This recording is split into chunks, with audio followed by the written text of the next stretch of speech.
एक बेहद खूबसूरत लड़की ने अपनी जुल्फों को संभालते हुए कहा। उसने डार्क ब्लू सिल्क ड्रेस पर एक सफेद रंग का विंड ब्रेकर पहना था, लेकिन फिर भी शिमला की ठंड से वो कपकपा रही थी। बेहतर होता कि मैं अकेले ही चली जाती। गिल फैमिली के एनुअल लंच पर आज तक कोई भी कभी लेट नहीं पहुंचा। वैसे भी पहले ही उनके पास बहुत सारी रीजंस है नाराज होने के लिए, और आज जिसके साथ जा रही हूँ उसे देखते ही सबका पारा चढ़ने वाला है। कहीं इस बात को लेकर वो मुझे फैमिली से बेदखल ना कर दे। ओह गॉड, उस लड़की ने मन ही मन नर्वस होते हुए कहा। वो किसी को फोन करने ही वाली थी कि एक कॉफी का पेपर मग उसके सामने आया। कहाँ चले गए थे तुम? मैं कब से तुम्हारा फोन ट्राई कर रही थी, उस लड़की ने रूड अंदाज में कहा। सामने वुलन जैकेट पहने हुए एक हैंडसम से लड़के ने जवाब दिया, आपकी फेवरेट कॉफी लाने गया था। मुझे लगा इतनी ठंड में आपको अच्छा लगेगा। कुछ गलत किया क्या शनाया? शनाया ने गुस्से में उसके हाथ से मग लिया और एक ही घूंट में सारी कॉफी पीते हुए गुस्से से पूछा, आप चल सकते हैं आहान, या और टाइम वेस्ट करना है? आहान और शनाया जैसे ही उसकी बाइक की तरफ आगे बढ़े, उसने कहा, शनाया मैं जानता हूँ आप लंच को लेकर परेशान हो रही हैं, पर मैं आपकी फैमिली को कोई भी ऐसा मौका नहीं दूंगा कि वो आपको मेरी वजह से कुछ भी उल्टा सीधा कहे। कॉफी की गर्माहट और आहान के भोलेपन से शनाया का भी मन पिघल गया, पर उसने कुछ ना कहना ही बेहतर समझा। एक तरफ शनाया जो देखने में किसी एलीट मॉडल से कम नहीं थी, जिसका ऊपर से लेकर नीचे तक लुक्स के मामले में पूरे शिमला में कोई मुकाबला नहीं था, और वहीं दूसरी तरफ था आहान, जो एकदम ही सिंपल और सादे कपड़ों में सस्ता फोन और सस्ती सी बाइक पर उसे बैठाने जा रहा था। जब बाइक पे चढ़ने से पहले आहान रुक के कुछ करने लगा तो शनाया ने फिर से चिढ़ते हुए पूछा, अब क्या हुआ? लंच के बाद मेरी एक जरूरी मीटिंग भी है, so please let's not waste time. And मगर इससे पहले कि शनाया अपनी बात पूरी कर पाती, उसकी बोलती ही बंद हो गई। आहान ने शर्ट पर पहनी हुई जैकेट उतारी और शनाया के कंधों पर रख दी। एक ही पल में शनाया उसके सीने से लग गई, जहां आहान की मस्कुलर बॉडी और हमेशा वाले आफ्टर शेविंग जेल का फ्रेग्रेंस उसकी धड़कनें एक ही पल में उन ठंडी हवाओं से भी ज्यादा तेज करने लगा। शनाया के गाल जैसे ही आहान के गर्दन पर टच हुए, वो एकदम से गुलाबी हो गई। इससे पहले कि वो किसी नतीजे पर पहुंच पाती, आहान उससे दूर हो गया और एक वार्म सी स्माइल के साथ बोला, शनाया, अब आपको बाइक पर बैठने के बाद ठंड नहीं लगेगी।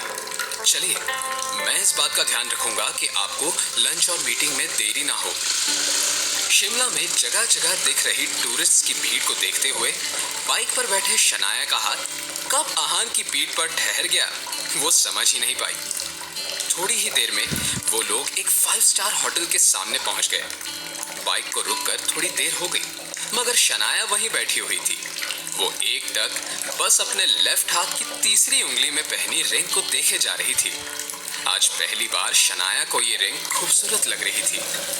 आहान ने फिर एक बार उसे पुकारते हुए कहा, शनाया, क्या आप ठीक हैं? क्या हुआ है? तभी शनाया को उसकी आवाज सुनाई दी और उसने जल्दी से वो रिंग उतारी और बाइक से उतरते हुए कहा, मैं ठीक हूँ, तुम जल्दी से बाइक पार्क करो और यहाँ आ जाओ। जब तक आहान पार्किंग करके आ रहा था, शनाया वहीं खड़ी उसका वेट करने लगी। एकदम से उसने एक जाना पहचाना चेहरा देखा और उसका मुंह बन गया। ओह गॉड, ये यहाँ क्या कर रहा है? शनाया अपने सामने खड़े एक यंग से लड़के की तरफ देख रही थी। उसने सर से लेकर पैरों तक सब कुछ ब्रांडेड पहना हुआ था, और उस लड़के के चेहरे पर जो एटीट्यूड नजर आ रहा था, वो भी किसी ब्रांड से कम नहीं था। ये घमंडी गिल खानदान का वारिस और शनाया का ही कजिन शौर्य गिल था। शौर्य बहुत ही अकड़ के साथ चलते हुए शनाया के पास आया और एक टेढ़ी स्माइल के साथ बोला, अरे शनाया, तुम यहाँ किस मुंह से आई हो? मैंने तुम्हें देखने की उम्मीद भी नहीं की थी। शौर्य को देखने के बाद शनाया ने ऐसे ही किसी कमेंट की उम्मीद की थी। उसने शौर्य की बात को नजरअंदाज करते हुए कहा, शौर्य, बेहतर है कि हम यहाँ कोई सीन क्रिएट ना करें। शनाया शिमला की हाई क्लास फैमिली में से एक गिल खानदान की बेटी थी, मगर आहान की वजह से उसकी फैमिली उसे नीचा दिखाने का एक भी मौका नहीं छोड़ती थी और शौर्य उन लोगों में सबसे पहले नंबर पर आता था। शौर्य ने आहान के जैकेट की तरफ देखते हुए इशारा किया। शनाया, ये क्या है? वैसे पता नहीं कि इसे रोमांटिक कहा जाए या फिर कंजूसी। शौर्य की ये बात सुनकर शनाया का ध्यान आहान की जैकेट पर गया और उसने जल्दबाजी में वो जैकेट उतार दिया। शौर्य ने अपनी बकबक कंटिन्यू करते हुए कहा, वैसे वो गरीब फकीर कहाँ है? नजर नहीं आ रहा। कहीं तुम अकेली ही तो नहीं आ गई? वैसे ये भी सही है, उसे ऐसी जगह लाकर तुम्हें एम्बैरस्ड होने की कोई जरूरत नहीं है। यहाँ का पार्किंग टिकट भी उसकी सैलरी से ज्यादा है। शनाया के बाकी रिलेटिव्स भी वही थे और शौर्य की बातें सुनकर वो भी मुंह छिपाकर हंसने लगे। अब तक शौर्य सिर्फ शनाया को भला बुरा कह रहा था, मगर अब तो उसने हद ही पार कर दी थी। शौर्य अब आहान का मजाक उड़ा रहा था। आखिर एक बैंक में काम करने में क्या बुराई थी कि शौर्य आहान की खिल्ली उड़ा रहा था। अब शनाया से रहा नहीं गया और वो गुस्से से शौर्य की तरफ देखने लगी, मगर उसी वक्त आहान वहां आ गया। आहान को देखकर तो शौर्य की नाक सिकुड़ गई। उसने आहान को देखते हुए कहा, आहान, तुम फिर से अपना मुंह उठाकर यहाँ आ गए? वैसे एक बात बताओ, तुम इतने बेशरम कैसे हो सकते हो? आहान बिल्कुल भी नहीं जानता था कि उसके आने से पहले क्या बातें हो रही थी, लेकिन वो शौर्य की ऐसी बातों से बिल्कुल भी अनजान नहीं था। शौर्य ने हमेशा से ही उसे उल्टा सीधा कहा था, इसीलिए आहान ने खामोशी से सब कुछ सुन लिया और जवाब में कुछ भी नहीं कहा। मगर आज शनाया चुप नहीं रहने वाली थी। उसने शौर्य की बातों का जवाब देते हुए कहा, शौर्य, बेशरम तो तुम हो कि अपने जीजा से ऐसे बात कर रहे हो।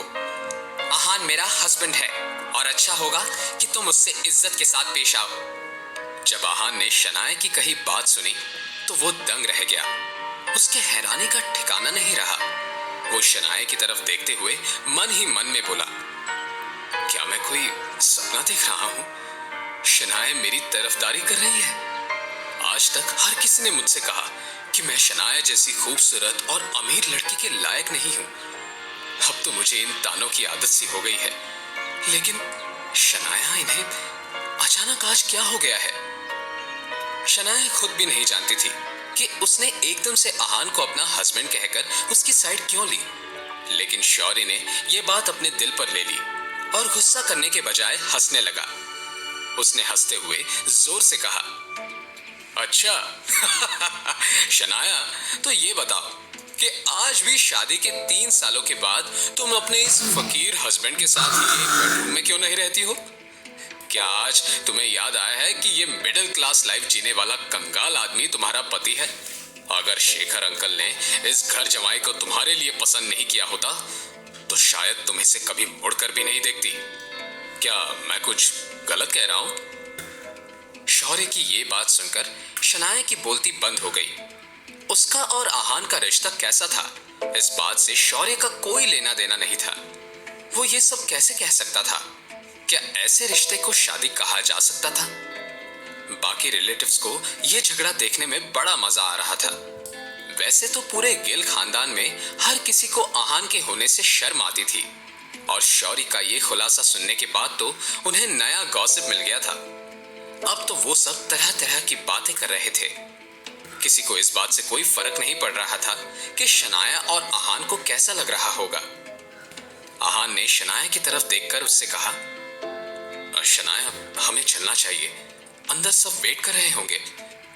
आहान इस झगड़े को यहीं रोकने की कोशिश कर रहा था। शनाया ने बिना कुछ कहे वहां से जाना ही सही समझा और अपनी लंबी हील्स में वहां से गुस्से से चली गई। आहान उसके पीछे जाने वाला था कि शौर्य ने उसे रोका और बोला, तुम रुको, तुम्हारे जैसे गुड फॉर नथिंग घर जमाई से बात करने में मुझे कौड़ी भर का भी इंटरेस्ट नहीं है। मेरे अंकल नहीं होते तो आज तुम अपनी औकात की किसी गरीब लड़की से शादी करके खुश होते, लेकिन तुम्हें तो गिल खानदान का घर जमाई बनना है। अच्छी बात है, तुम जैसे फकीर अपनी औकात से बाहर का ही सोचते हैं। लेकिन एक बात बता दूं, मुझसे तुम्हारा कोई रिश्ता है ये बाहर किसी को भी मत कहना। वो क्या है ना, तुमसे जान पहचान है ये बताने में मुझे शर्म आती है। और हाँ, अगर थोड़ी शर्म बाकी है तो अपनी ये शक्ल लेकर अंदर मत आ जाना। ये कहकर शौरी वहां से चला गया। आहान चुपचाप खड़ा अपनी बेइज्जती सुन रहा था, लेकिन वो क्या कह सकता था। उसने ये सब दिल पर नहीं लिया और शनाया की तरफ देखने लगा, लेकिन वो कहीं नजर नहीं आ रही थी।